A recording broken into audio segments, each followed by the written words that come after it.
kaselang heula kajian Ustaz Eka aya pamungan anjeun simkuring bantun tema salaresna mah upami ngiringan ngaos di satu acana pertemuan pangaosan sareng simkuring ieu teh aya patulapat tali satu runtutan sejarah yang berkaitan dari mulai sejarah sirah nabawiyah perjalanan kenabian sampai beliau wafat, kemudian dilanjutkan kepemimpinan oleh sahabat-sahabatnya yang disebut dengan Khulafaur Rasyidin, khalifah yang 4 orang, Abu Bakar, Umar, Utsman, dan Ali bin Abi Thalib. Nah, ini nanti dugi karena khalifah Utsman bin Affan. Insyaallah ke pami aya kesempatan sareng simkuring neraskeun gitu nya. Walaupun tidak secara rutin, tetapi masih berkesinambungan. Yang saya bawakan sekarang adalah temanya Utsman bin Affan. Nah, kenapa ini menjadi penting untuk kita bahas? Karena Bapak Ibu sekalian, membahas sahabat Nabi itu bukan bahasan yang enteng, dalam arti bukan bahasan sambil lalu, bukan bahasan seperti dongeng, tetapi ketika membahas sahabat Nabi, di mana jaminan Rasulullah SAW ketika beliau menyampaikan sebaik-baik generasi adalah generasiku, kata Nabi. Jadi generasi Nabi itu generasi para sahabat, generasi terbaik. Dan kemudian generasi setelahnya, setelah sahabat. Dan kemudian generasi setelahnya, kemudian generasi setelahnya, setelahnya dan seterusnya. Jadi kalau melihat puncak keberhasilan generasi itu adalah generasi Nabi. Dan terus menerus dari zaman ke zaman mengalami penyusutan, penurunan kualitas. Nah, oleh karenanya agar kita mendapatkan ukuran kualitas generasi terbaik, maka kita langsung mencari generasi yang menjadi contoh generasi yang disampaikan oleh Nabi, generasiku, kata Nabi. Sehingga pun tanpa mengukur tapa iya susah ngukur papan, ngukur besi dipotongan 10 cm ku meteran 10 cm potong. Nah, setelah memotong 1 meter lah katanya, semotong 1 meter, itu biasanya potongan kedua tidak menggunakan meteran lagi. Toh saya ngange tilas tadi dipotong. Leresnya potongan kahiji. Ange motong, terak potong. Terus kan nu diange nu mana? Nu diange kedah potongan nu kahiji keneh. Mun diange nu kadua, nu katilu, nu kaopat terus berurutan, bisa jadi nanti potongan pertama dengan potongan yang ke-20 akan ada perbedaan. Nu mawi nu kedah jadi ukuran nu kahiji. Nah, siga urang ayeuna mun nyonto jalmi generasi terbaik, generasi ti pertama ulah generasi yang akhir. Kenapa? Agar memiliki standar ya, standar kualitas yang terbaik begitu. Pas ngukurna. Makanya ketika kita mempelajari sahabat-sahabat Nabi adalah sahabat atau generasi terbaik yang Nabi jamin begitu. Nah, makanya pada ninggal nyontoh jalmi ya, contoh jalmi-jalmi iya gitu. Contoh generasi sahabat ini. Yang pada generasi sahabat ini semuanya memiliki karakter-karakter yang berbeda. Dan semuanya patut kita ambil pelajaran. Dan kita bisa menilai nanti meninggal sahabat Abu Bakar, oh kieu karakterna, kieu akhlakna, ini sifat baiknya, ini keutamaannya. Umar, Utsman, masing-masing beda. Dan nanti ketika kita menyaksikan bagaimana biografi mereka, kita akan bisa menilai cik mun diukur ya urang sigana leuwih mirip ka nu mana. Karakter kita itu mirip ka Abu Bakar, mirip ka Umar, mirip ka Utsman, mirip kali atau mirip ka sahabat mana. Dan mungkin kita ada kemiripan. Sehingga puntennya tegasna Umar dengan kelembutan Abu Bakar adalah dua kepribadian yang berbeda. Abu Bakar kalau menghadapi masalah, eta teh naon disebutna teh lamun nyarios, malapah gedang, lembut begitu ya. Tapi sampai kena. Umar mun nyarios tara kitu, Umar mah langsung bledag begitu ya. dengan tujuan yang sama, dengan tujuan sama-sama baik tapi memiliki karakter yang berbeda. Nah, kita bisa mengambil pelajaran lamun orang kira-kira siga nu mana, siga Umar, siga Abu Bakar. Abu Bakar, Pak, kalau mendengar ayat Quran atau mendengar berada pada satu kondisi, Abu Bakar kalau dengan Umar dibandingkan lebih cepat menangis Abu Bakar. Contoh, Abu Bakar itu kadang menangis di saat orang lain tidak menangis. Nabi tenerangkeun kitu jol, nyurucut Abu Bakar mah. Cek sajen teh. Nah, Abu Bakar ceurik piragi nerangkeun kieu gitu. Kenapa Abu Bakar itu mudah tersentuh? Makanya ketika Aisyah, istri Rasulullah, diminta oleh Nabi ketika Nabi sedang sakit, cek Nabi teh, Aisyah cenah, wartosan ya, ka bapak anjeun Abu Bakar. Jadilah menggantikan imam sholat. Nabi Nabi sudah tidak sanggup untuk mengimami sholat. Pada saat itu kata Nabi, perintahkan Abu Bakar. Cek Aisyah, ya Rasulullah, kenapa harus Abu Bakar, harus ayahku? Sedangkan Abu Bakar itu adalah orang yang mudah menangis. Kayak dina sholatnya mau beres-beres, karek Allahu Akbar ngagukuk gitu. Ya, memang betul Allahu Akbar. Karek maca Bismillah, Al-Fatihah, menangis. Nah, tenusani sih. Nah, itu karakter Abu Bakar. Bukan negatif, bukan positif, tapi karakter orang itu beda. Karakter orang beda. Umar tegas. Umar mau nanaon tara tidak banyak bicara begitu cek Umar mah. Naon disebutna cek urang mah sahawa kadua gaplok gitu. Bencit cek Umar teh bencit gitu. Ya, jadi tegas begitu, tidak banyak bicara. Nah, ini karakter. Nah, dari semua karakter sahabat nanti itu memiliki teladan-teladan yang luar biasa begitu.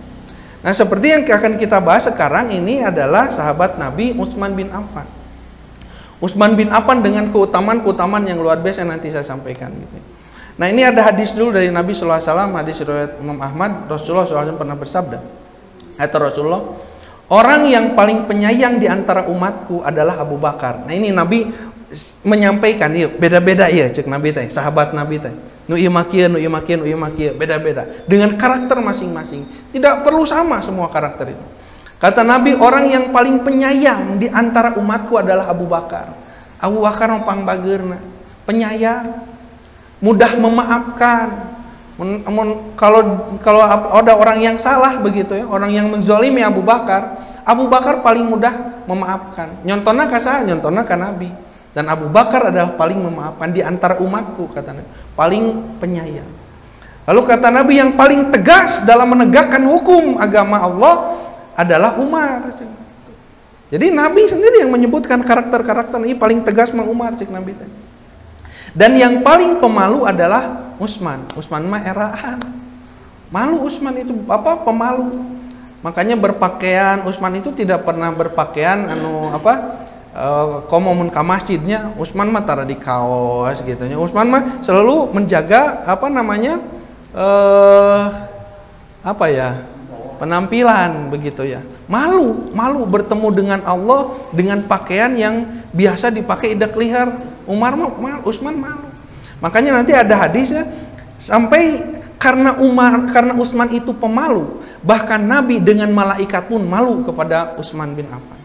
Saya lompat dulu ya, nanti kita lanjutkan ini. Saya lompat, ini hadis yang barusan, biar nyambung ke hadisnya nih. Mana ya hadis tentang ini nih. Nah ini, terkabutnya ngalebetkan Arabna. Ketika Utsman pergi, Ummul Mukminin Aisyah radhiyallahu anha bertanya. Jadi gini Pak. Itu orang ceritakan lah si hadis itu kieu. Hadis riwayat Muslim. Satu saat Rasulullah berada di rumahnya. Datang Abu Bakar bertamu. Begitu datang Abu Bakar bertamu, Nabi teh biasa we, calik ge biasa nangunyar gitunya, acuknya biasalah gitu. Datang. Begitu datang Umar bertamu, Nabi biasa begitu. Begitu yang mengetuk pintu Utsman bin Affan, nunggu assalamualaikum, saha Utsman. Begitu Utsman bin Affan yang datang, Nabi pada saat itu duduk beda Pak calik kita dina nangunjar dirapihkeun ku Nabi. Baju pun dirapihkeun. Sampai Aisyah bertanya-tanya, nah cenah cek Aisyah. Makanya ketika mereka pergi, Aisyah bertanya, "Ya Rasulullah," kata Aisyah, Ketika Abu Bakar datang, Anda tidak bergerak. Ketika Umar datang, Anda juga tidak bergerak. Kenapa ketika Utsman datang, Anda duduk dan merapikan pakaian Anda? Nah, cenah beda mendatang na Utsman. Maka Nabi menjawab pada saat itu, apakah aku tidak merasa malu ya dengan seorang laki-laki yang para malaikat saja malu kepadanya, begitu. Jadi Utsman itu punya kelebihan, salah satunya itu. Makanya Nabi kalau mau bertemu Utsman itu merapihkan pakaian. Kenapa? Dan Utsman lagi gitu. Jadi menghargai seseorang begitu, maka menghargai orang yang berpakaian pun begitu menjaga adabnya. Nah, gitu. Kenapa sampai malaikat pun malu kepada Utsman bin Affan. Nah, itu salah satunya ya. Nah, kita kembali lagi ke yang tadi. Ini lompat saja dulu biar nyambung. Mana tadi teh? Nah, ini. Yang paling mengetahui tentang halal dan haram adalah Mu'adz bin Jabal. Nanya ke iya halal haram, tanya ke Mu'adz bin Jabal. Dia yang paling paham, cek Nabi. Yang paling hafal tentang Al-Qur'an adalah Ubay bin Ka'ab. Tanupang apal nama iya. Menanya ayat tentang naon, paham jeung di mana posisina, kumaha macana, tak iya cenah Ubay bin Ka'ab. Kenapa? Karena di antara sahabat juga, walaupun mereka hidup sejaman dengan Nabi, tidak semuanya ahli Quran. Kenapa? Karena bergantung potensi. Sama seperti kita pun kayaknya ngaos 10 orang diajar Quran. Apakah 10-anana teh jadi hatam apal Quran? Belum tentu. Kenapa? Karena seseorang itu bergantung kepada potensinya. Aya nu ieu mah tereh ngapalkeun teh, nu ieu mah telat, nu ieu mah hese, nu ieu mah biasa-biasa, beda. Dan seseorang itu bergantung potensi diri. Contoh kieu, ari ngapalkeun mah hese ieu abdi mah. Tapi lamun ngartikeun kana mahamkeun kanu naon dibaca lebih mudah. Aya nu kitu. Jadi apal mah henteu tapi gampang ngarti. Ieu mah apalna tereh tapi hese ngarti. Beda-beda. Begitu ya. Nah, ini potensi manusia. Dan yang paling mengetahui ilmu waris lamun nanya bab waris cek Nabi teh Zaid bin Sabit. Zaid bin Sabit adalah orang yang paling pandai dalam menghitung waris. Zaid bin Sabit teh jadi sekretaris Nabi. Kalau urusan tulis-menulis, urusan kebahasaan, Zaid bin Sabit. Menulis surat, Zaid bin Sabit. Bahkan Zaid bin Sabit adalah orang yang pada saat itu paling mudah menguasai bahasa asing. 6 bahasa asing pada saat itu dikuasai oleh Zaid bin Sabit. Mencek Nabi teh Zaid cik kadi itu ke Persia, ke Romawi, ke mana, diajar bahasa. Tidak lama pulang, nah geus balik deui, sudah dikuasai bahasa. Zaid bin Sabit. Apik dalam segi menulis, menghitung begitu. Jadi sekretaris Nabi pada saat itu Zaid bin Sabit. Nah, termasuk Zaid bin Sabit nanti yang menuliskan kembali Al-Qur'an. Ketua tim penulis Al-Qur'an itu Zaid bin Sabit. Kenapa? Karena beliaulah orang yang paling apik dalam tulis menulis. Nah, setiap umat mempunyai orang yang terpercaya, kata Nabi, paling dipercaya ya jalmi. Dan orang yang paling terpercaya di kalangan umatku adalah Abu Ubaidah bin Al-Jarrah. Nih, Abu Ubaidah jarang yang kenal. Padahal Abu Ubaidah itu adalah salah seorang yang digandengkan dengan Abu Bakar ketika pemilihan khalifah selepas wafatnya Nabi Muhammad SAW. Ketika Nabi Muhammad wafat, kan orang-orang itu mengangkat pemimpin siapa yang menggantikan Nabi nih untuk menjadi pemimpin umat. Sebetulnya bukan Abu Bakar pada saat itu yang namanya banyak muncul. Yang namanya banyak muncul adalah Abu Ubaidah. Abu Ubaidah bin Al-Jarrah, jarang yang tahu. Abu Ubaidah, kenapa? Karena Nabi pernah bersabda orang yang paling dipercaya di kalangan umat itu kata Nabi adalah Abu Ubaidah. Abu Ubaidah juga termasuk sabiqunal awalun, orang yang masuk Islam golongan pertama. Hampir Abu Ubaidah yang menjadi khalifah.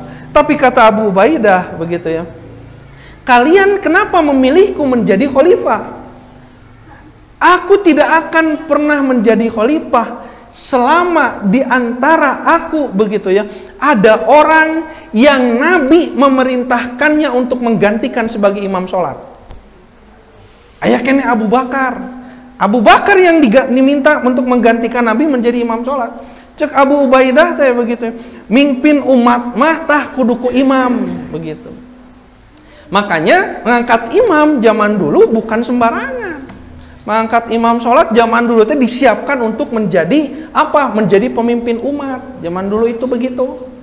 Makanya kenapa Nabi memerintahkan Abu Bakar untuk menjadi imam sholat? Itu sebagai gambaran bahwa kelak yang memimpin umat selepas Nabi Muhammad itu Abu Bakar. Letak cek Abu Ubaidah teh, nah abad kuring aya keneh Abu Bakar. Eta Nabi nunjuk Abu Bakar jadi imam gitu. Ya. Nah, baik, itu salah satu hadis yang disampaikan oleh Nabi berkaitan dengan para sahabat, termasuk di dalamnya Utsman bin Affan. Nah, sekarang siapa Utsman bin Affan itu? Nah, Utsman bin Affan pra-Islam. Sebelum masuk Islam, Utsman itu nama ayahnya Affan bin Abil As gitu ya. Ibunya namanya Arwa binti Quraiz. Nah, keturunan pedagang. Jadi memang Utsman bin Affan mah dari keluarga saudagar, keluarga pengusaha. Jadi ayahnya, ibunya, keluarganya, saudara itu pengusaha. Nah, ketika ayahnya meninggal, itu meninggalkan harta waris yang sangat banyak. Jadi Utsman bin Affan memang ketika terkenal kaya, memang turunan jalma beunghar begitu, keturunan orang kaya. Bahkan ketika diwarisi harta oleh ayahnya, dia sebelum menjadi pengusaha sudah kaya, sudah makaya, punya jiwa pengusaha, punya jiwa entrepreneur yang luar biasa, beuki beunghar. Makanya termasuk jajaran sahabat yang paling kaya di antara beberapa sahabat yang lainnya. Hanya nanti bedanya begini antara Utsman bin Affan dengan beberapa orang lain itu. Dengan kekayaannya, Utsman bin Affan mah masuk surga. Jadi Pak, Bu, salah satu orang yang masuk surga karena hartanya Utsman bin Affan. Karena ada orang yang masuk neraka karena hartanya. Dari orang ya, punten, misalnya orang teh ditakdirkan jadi jelema beunghar. Cik, kekayaan kita itu akan membawa kita ke neraka atau ke surga? Utsman bin Affan adalah orang yang masuk surga karena hartanya. Kalau kita masuk kemana karena harta kita begitu? Ya, tergantung harta kita dipakai apa, dan tergantung harta kita disimpan berapa untuk akhirat.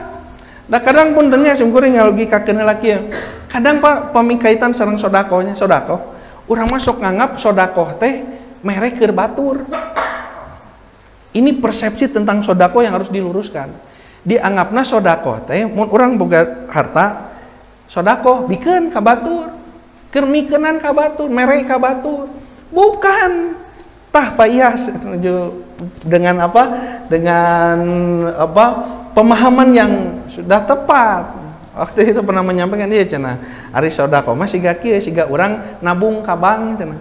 Punya uang kita bawa uang ka bank ya, rek ditabungkeun, diberikan uang kita ka naon petugasnya disebutna teh? Teler. Karena sok teler gitu ta, diberikan. Cik, ketika kita memberikan uang itu, memberi untuk dia, bukan kang enaon ta artos? Keur saha eta artos? Keur urang keneh, ngan disimpen. Tah sedekah teh kitu. Sedekah teh lain merek batur. Wakaf lain merek batur. Eta teh nu urang disimpen keur di akhirat. Makanya karena pikiran kita yang salah, mempersepsikan sodako teh mereka batur keur batur, biasana lamun urang keur batur sok saeutik sok gede. Tuh, gitu paingan sodako teh sok saeutik, da pikiran teh keur batur. Pak puntennya ayat tuangan atau ayat naon lah ya. Ayat dibagi tuangan. Mun dibagi tuangan, Pak, hoyongna pami urang nyanak ya hoyong seueur hoyong sagede. Hoyong seur, nah hoyong seur pan keur urang, keur batur mah saeutik, tah nah sodakoh beut leutik, lantaran ngarasa keur batur. Lamun persepsina ieu teh keur urang mah, ieu teh keur jaga ke di akhirat ciga kieu. Kata Nabi teh banyak orang yang di dunia memiliki rumah, tetapi di akhirat dia jangankan rumah, pakaian pun tidak punya. Sok emutan, sodakoh urang Pak, sodakoh urang. Tos dugi sakumaha, tos tiasa meser naon ke di akhirat. Sudah bisakah membangun rumah di akhirat? Di dunia punya rumah, semua harta kita cari begitu ya, bekerja penghasilan untuk membuat rumah. belum tentu di akhirat kita punya rumah. Sabaraha sedekah harus dikeluarkan. Kenapa tadi salah persepsi? Pipikiranna mun sedekah teh keur batur, padahal sedekah teh keur urang kayak di akhirat. Tabungan di akhirat gaduh sabaraha. Ada orang yang di dunia rumahnya besar, di akhirat belum tentu punya rumah sebesar itu. Ya. Nah itulah persepsi tentang sedekah. Nah Utsman bin Affan punya harta banyak. Nah cek Nabi Utsman mah asup surga ku hartana. Nah kita masuk surga dengan apa? Karena nanti di akhirat pintu-pintu surga itu ada namanya. Ada babu sholah, ya, babu zakat, babu sodakoh gitu ya. Babu sodakoh ada apa? Babu royan, babu sholat keur nu sok sholat, babu sodakoh untuk orang ahli sodakoh, babu royan untuk ahli saum. Ngaleukeunnan saum sunat. Saum wajib mah tos kudu eta mah. Ada lagi bab apa pintu-pintu pintu jihad, tergantung kita spesialnya di bidang apa. Ada orang ibadah spesialnya teh naon gitu. Karena orang dilihat spesialisasinya apa. Tukang touring, apa nan touring? Tukang naon deui? Tukang ngopi, ahli kopi kan. Tukang dagangnya ahli dagang. Itu semua ahli-ahlinya punya. Bahkan orang membangun juga kan beda-beda. Aya ahli besi, aya ahli kayu, aya ahli tembok, ahli beda-beda ahli. Di akhirat kita ahli ibadah apa? Salat segitu-gituna. Saum segitu-gituna. Sedekah teu ayaan. Jihad jauh kan. Jadi apa? Salah satu ibadah mesti jadi spesial. Utsman bin Affan spesial karena hartanya gitu. Nah, keutamaan Utsman bin Affan banyak sebetulnya, bukan hanya ini, cuman saya batasi. Apa yang pertama dari keutamaan Utsman bin Affan itu adalah mudah menerima hidayah. Gampil Utsman menerima hidayah. Buktinya apa? Utsman bin Affan masuk Islam bukan diajak oleh Nabi. Utsman bin Affan itu masuk Islam diajak oleh Abu Bakar. Dan Utsman itu punya potensi tadi, mudah menerima hidayah.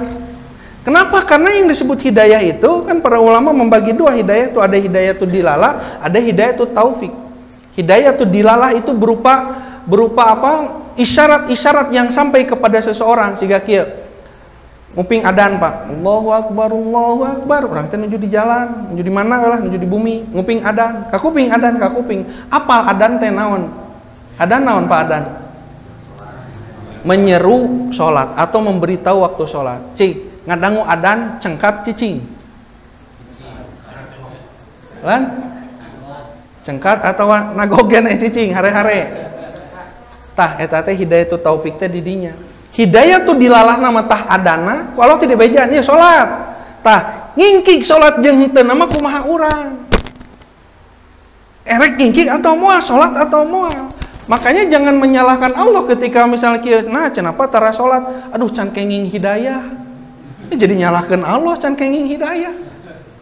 Ari tadi ngong adan eta teh hidayah. Kan urangna nyambut henteu atau hare-hare teu tah kumaha urang. Tari Utsman bin Affan itu ketika disampaikan diajak sesuatu, tara hare-hare Utsman. Mudah untuk menerima hidayah, mudah untuk melakukan kebaikan ketika satu kali seruan. Da biasa aya jalmi anu digeroan teh can 5 kali mah can cengkat. Utsman bin Affan mah sakali ngagero langsung cengkat. Cek Nabi teh Pak, ketika pada saat itu apa namanya? Kaum muslimin di Madinah itu kan sempat pernah kurang air minum. Dan air minum itu, sumber air minum itu sangat sedikit. Nah ada satu sumur milik Yahudi, namanya sumur rumah milik Yahudi. Orang kalau mau air Pak harus datang ke sana, harus beli kayak Yahudi teh. Matak Yahudi ngajajah tak ku caina teh. Wah ditaikeun harga cai teh. Wah kenapa harus beli air ke dia? Cek Nabi ditingali, aduh iya umat Islam harita hese cai kulantaran susah air, dan mereka kalau butuh air harus beli ke Yahudi. Lalu Nabi pada itu mengatakan begini, siapa yang membeli sumur rumah maka gantinya surga. Cek Nabi. Nu panggeulana ngacung saha? Utsman. Ya Rasulullah ku abdi we dibeli. Dipeser ku abdi. Dibeli pada saat itu ketika Yahudi tahu bahwa sumur itu akan dibeli oleh umat Islam, oleh Utsman bin Affan, awalnya tidak akan dijual. Sampai ngagosna Yahudi, cek Yahudi, sok weh lamun 10 kali lipat mah tinu harga anu pernah ditetapkan. Samarukna Utsman moal wani, cek Utsman teh sok 10 kali lipat ge dibeli, cek Utsman. Alah daekeun cek Utsman teh. Cek Yahudi teh. Cek Yahudi teh kieu lah ayeuna mah ku saya moal dijual pul. Sok harga 10 kali lipat, tapi ieu sumur milik berdua, cek Yahudi teh. Milik duaan kumaha cenah cek Utsman teh. Nya kieu we sapoe ieu sumur teh nu kuring, isuk anjeun, isukna deui kuring selang sapoe. Cek Utsman teh sok lah. Ya Pak, harga 10 kali lipat nu sanes teh anu wantunan. Tidak ada yang berani begitu, apalagi harganya mahal. Utsman pada itu mengeluarkan banyak dari hartanya untuk membeli sumur itu. Dengan apa? Dengan perhitungan. Sapoe ku Yahudi, sapoe ku Utsman, sapoe ku Yahudi mah ngajual kene cai. Hari Senin, misalnya Senin, Yahudi ngajual cai, sok mare share cai ka dia. Begitu Selasa bagian Utsman, cek Utsman gratis. Gratis. Allah Yahudi teh, Allah sugan rek dibisniskeun ieu cai teh. Digratiskeun we cenah ku Utsman. Begitu datang hari Rabu, giliran orang Yahudi, cek Yahudi mayar deui. Ngurangan pan nu meuli teh. Nah cik bet ngurangan. Nungguan poe Kemis ngarah naon? Ngarah gratis. Akhirnya orang-orang datang hanya pada hari-hari di mana sumur itu hak guna Utsman. Yahudi teh payu teh nu datang bagian saya mah cenah. Ada kudu mayar. Akhirnya Yahudi pada itu menjual total sumur itu, dibeli oleh Utsman, sumur itu beserta tanah di sekitarnya. Yang sampai sekarang sumur dan tanah yang dibeli oleh Utsman itu diwakafkan untuk umat Islam, sampai sekarang tanahnya masih aya. Tapi sekarang tanahnya itu sudah berubah. Ta janten ieu pa ye. Ta di bangunan itu janten hotel. Janten hotel. Hotel wakaf Utsman bin Affan. Jadi si hotel itu, jadi gini Pak, wakaf itu begini. Wakaf itu bukan hanya untuk masjid. Wakaf yang disebut dengan wakaf itu adalah seseorang yang memiliki tanah atau membeli tanah begitu. Lalu si tanah atau si tanah itu digunakan untuk umum. Digunakan untuk umum, untuk apa saja, untuk kebaikan. Yang dengan diwakafkan berarti artinya wakaf itu sudah terjadi yang namanya tidak terjadi perpindahan hak milik. Kemudian tidak bisa dijual, tidak bisa dihadiahkan, tidak bisa berhenti, itu tanah milik Allah Subhanahu wa taala. Nah, tapi penggunaannya silahkan bebas. Seperti misalnya Umar bin Khattab pernah datang kepada ya Rasulullah pulang dari Khaybar, perang Khaybar. Umar bin Khattab mendapatkan gonimah sebidang tanah, kebun kurma. Cek Umar teh ya Rasulullah ka Khaybar teh da tebih, abdi teh teu kaurus kebon teh. Kumaha nya ieu saena? Cek Nabi teh Umar wakafkeun we. Wakafkan saja tanahnya begitu ya, lalu manfaatkan hasilnya. Sok we hasilna mah dimanfaatkan, mau dimakan sendiri silahkan, rek dibagikeun silahkan, hanya tidak ada kepemilikan. Wakaf namanya, tidak ada kepemilikan. Maka pada saat itu Umar mewakafkan tanahnya, lalu menggunakan hasilnya. Hasil korma mah dia makan dan dia sodakohkan. Orang lain yang mau metik silahkan begitu.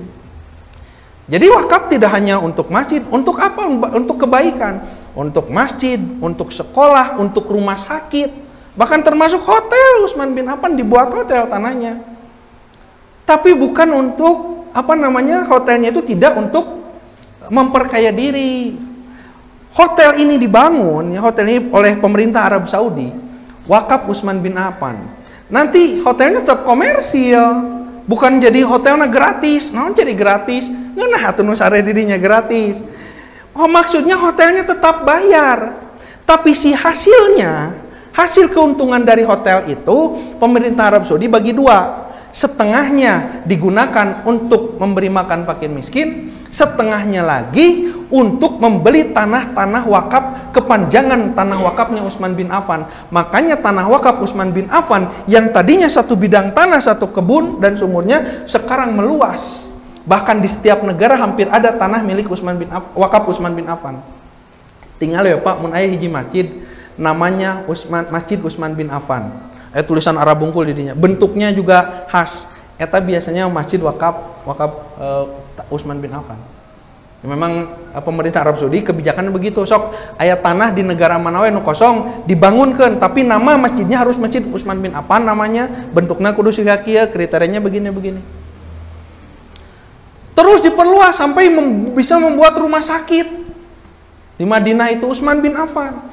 Makanya si uang yang masuk disimpan di rekening, namanya rekening Utsman bin Affan. Satu-satunya sahabat Nabi ya yang sudah meninggal di antara semua sahabat yang rekeningnya uangnya masih ada sampai sekarang, Utsman bin Affan. Tin wakaf eta teh. Ngalir terus. Kenapa? Karena wakafnya itu produktif. Produktif wakafnya. Nah, bangun hotel, dulunya kebun di zaman Utsmaniyah, buat kebun kurma, keuntungannya memperluas lagi lahan wakaf. Dibangunkan hotel, perluas jadi rumah sakit, jadi masjid-masjid lain, begitu. Itu wakaf, begitu ya. Jadi wakaf itu tidak identik hanya sekedar masjid. Semua fasilitas umum bisa dari wakaf. Bahkan kekuatan umat di zaman di zaman Daulah Utsmaniyah, itu ketika Islam pada itu menjadi di masa keemasannya, itu adalah di mana orang-orang memberdayakan untuk wakaf. Jadi semua orang itu punya wakaf minimal sejengkal atau sadepa gitu ta. Semua punya semangat. Saya harus punya tanah wakaf sajengkal atau sadepa. Ngabangun masjid sok, bangun masjid geus dibangun, sekolah geus dibangun, rumah sakit dibangun, fasilitas apa lagi? Wakaf, pemberdayaan wakaf itu luar biasa. Itu membangkitkan kesejahteraan umat begitu. Dan pahalanya yang terus mengalir. Saya sampaikan begini Pak, ada siapa lupa lagi sahabat yang menyampaikan begini, ahli sholat dia mendapatkan pahala dari sholatnya, ya. Ahli saum dia mendapatkan pahala dari saumnya. Ahli ilmu mendapatkan pahala dari ilmunya. Ahli ibadah apa saja mendapatkan pahala dari ibadahnya. Tetapi ahli sodakoh, kata nabinya, ahli sodakoh, ahli jariah, dia mendapatkan pahala dari semua orang yang ibadah. Cok Pak, kieu buktosna. Bapak Ibu sadayana sarolat di masjid ieu, di sarolat. Maka Bapak Ibu sholat mendapatkan pahala dari sholat.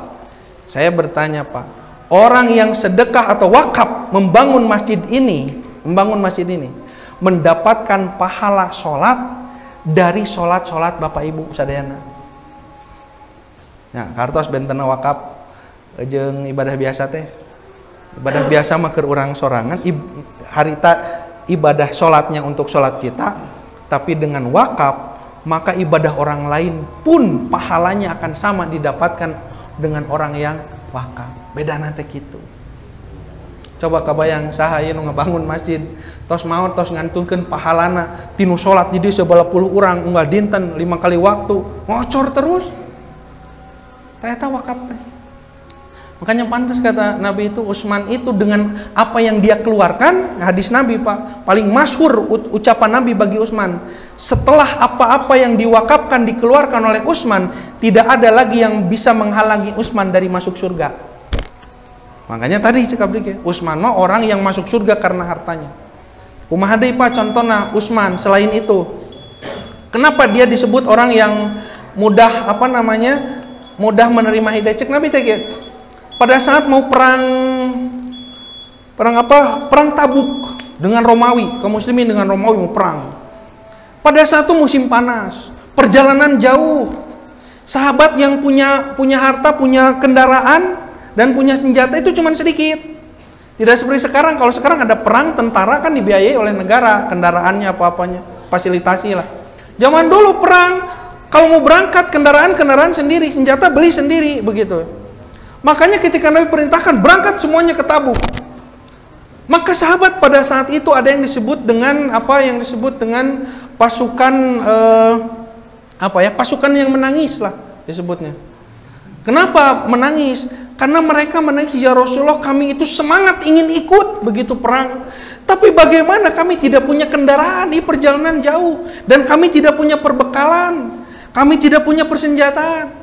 Maka cek Nabi, orang banyak yang mau ikut tapi tidak punya bekal. Jeung Nabi teh siapa yang membiayai ya, yang membiayai pasukan ini begitu, maka tidak ada yang menghalanginya dari susah. Anu panggalana ngacung Utsman bin Affan.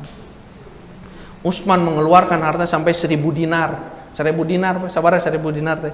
Sadinarnya, dinar dari dulu sampai sekarang seimbang nilainya. Ayeuna sadinar, ada yang tahu sekarang nilai 1 dinar berapa? Hampir 3 juta, Pak.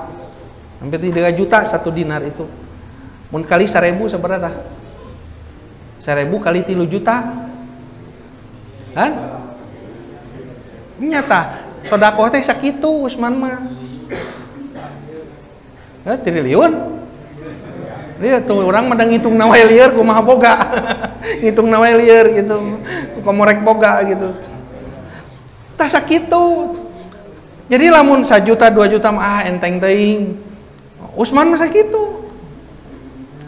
Jadi apa yang dikorbankan oleh Utsman dengan hartanya luar biasa. Tapi kitu tah ngorbankeun harta mah ieu nya bisa nyedot ibadah-ibadah orang lain. Masuk nyedot teh bukan berarti pahala nu batur jadi ka urang, tapi kita mendapatkan pahala yang sama dari apa yang orang lain tanam. Sekolah, pesantren, madrasah, ngabangun madrasah, itu lahir dari situ orang-orang yang membaca Quran, anak-anak yang membaca Quran, anak-anak yang bisa sholat, anak-anak nu bisa ibadah, sampai dewasa dia berapa puluh tahun bisa ngaji, berapa puluh tahun bisa sholat. Selain jasa gurunya, jasa orang yang mewakafkan. Tak itu. Jadi mun teu boga ilmu, boga harta kaluarkeun. Teu boga ilmu, teu boga harta, boga tanaga.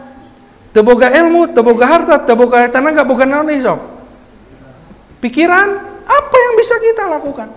Lain keur batur. Tah teh pikiran ieu teh kudu dileungitkeun. Sedekah wakaf teh asa keur batur lain keur urang sorangan. Matak nah beut keur urang sorangan padahal mah ieu teh begitu. Itu karena pikiran ke disitulah setan masuk.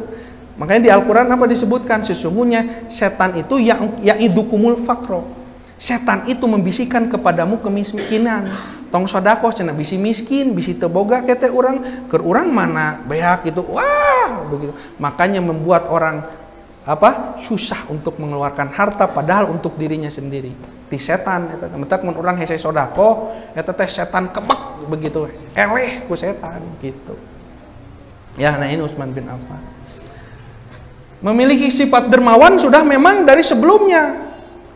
Jadi sebelum masuk Islam, ini bedana Utsman bin Affan mah memang sebelum masuk Islam pun sudah dermawan. Saat can masuk Islam kanu miskin teh mere Utsman bin Affan mah. Tapi bedanya apa? Nah ini kenapa Nabi diutusnya Nabi itu gini apa? Diutus Nabi itu apa namanya? Li utamima makarima akhlak. Untuk menyempurnakan akhlak. Ini banyak yang salah paham arti menyempurnakan akhlak teh. Ya. Sesungguhnya diutus Nabi itu untuk menyempurnakan akhlak.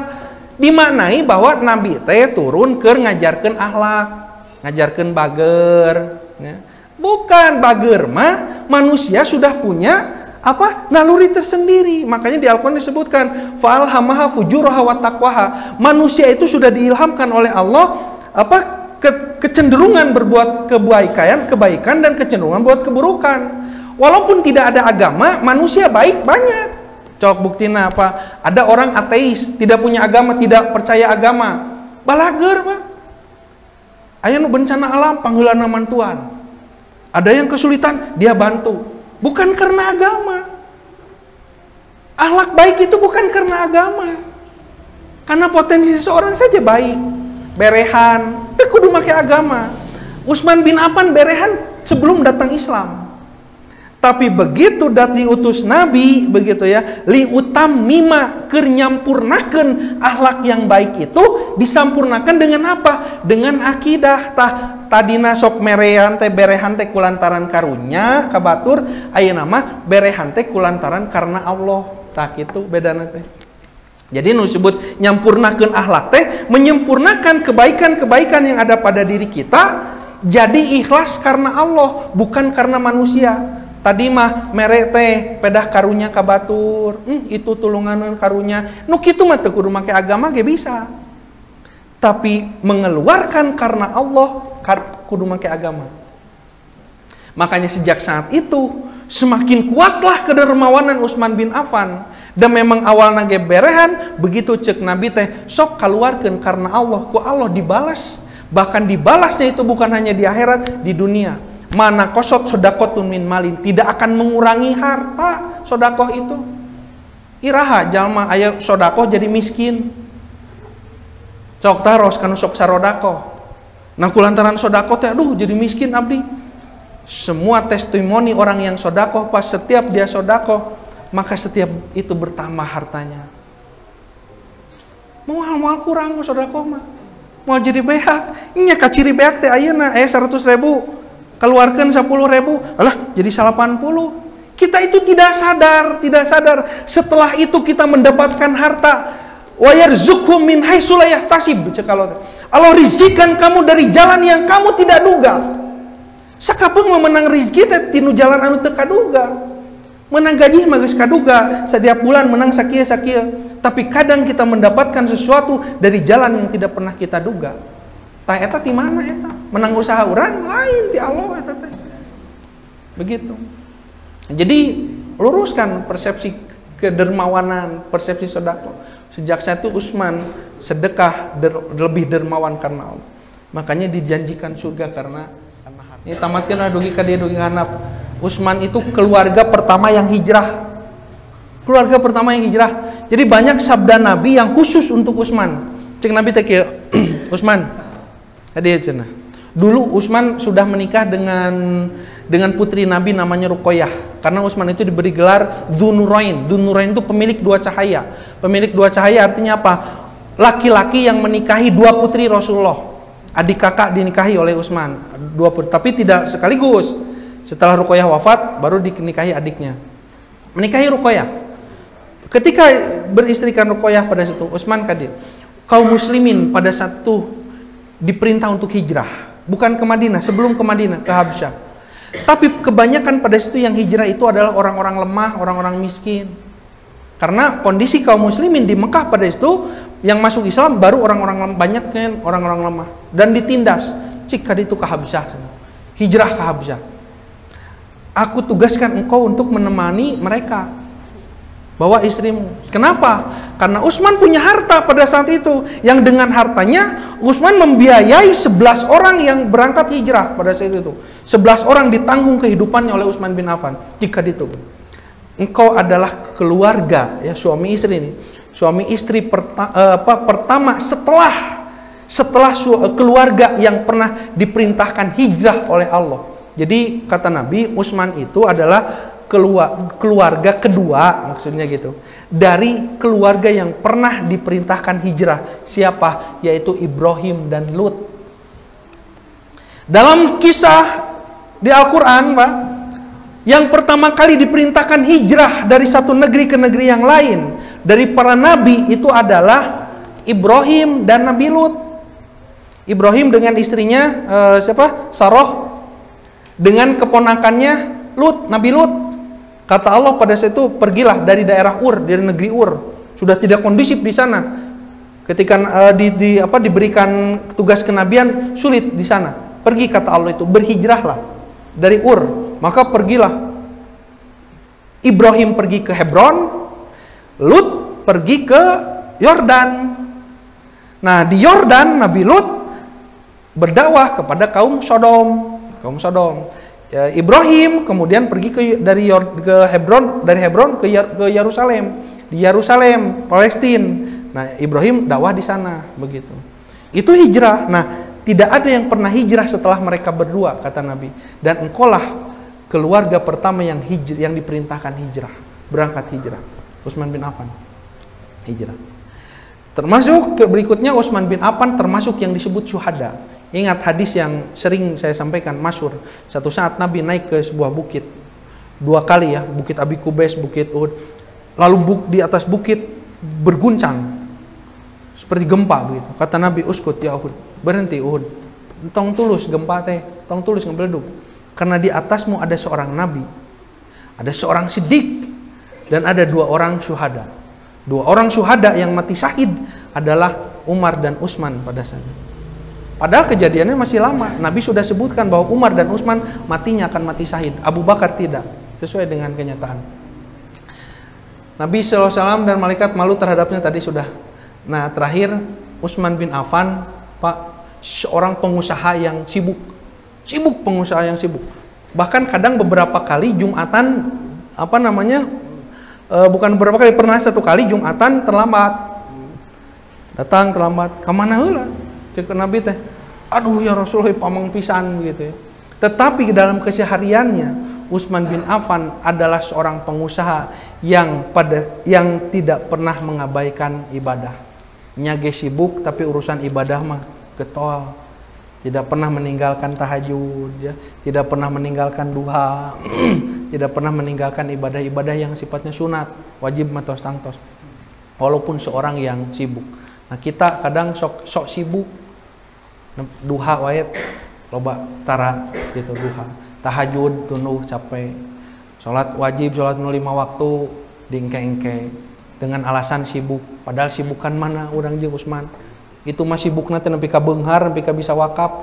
Urang mah sibuk wakaf teu bisa, beunghar henteu, ibadah ditinggalkeun. Cokoteun. Gitu. Ini Utsman bin Affan sudah makaya, banyak sedekahnya begitu ya. Ibadahnya kuat begitu ya. Jadi khalifah begitu, luar biasa. Nah, ini baru keutamaan Utsman bin Affan. Insyaallah pada pertemuan nanti kalau kita bertemu lagi, saya akan sampaikan beberapa materi tentang Utsman bin Affan berkaitan dengan bagaimana beliau menjadi khalifah, apa saja yang beliau lakukan ketika menjadi khalifah. Insya Allah mudah-mudahan ada kesempatan, ada waktu, dan demikian yang bisa disampaikan. Sekali lagi mudah-mudahan ada manfaat yang bisa kita ambil, setidaknya kita bisa mengambil ibrah, tuntunan yang baik dari sahabat Nabi generasi terbaik, yaitu sahabat Utsman bin Affan. Demikian, mohon maaf atas segala kekurangan dan khilafan. Aku lupa lihada, astagfirullah li walakum. Wassalamualaikum warahmatullahi wabarakatuh.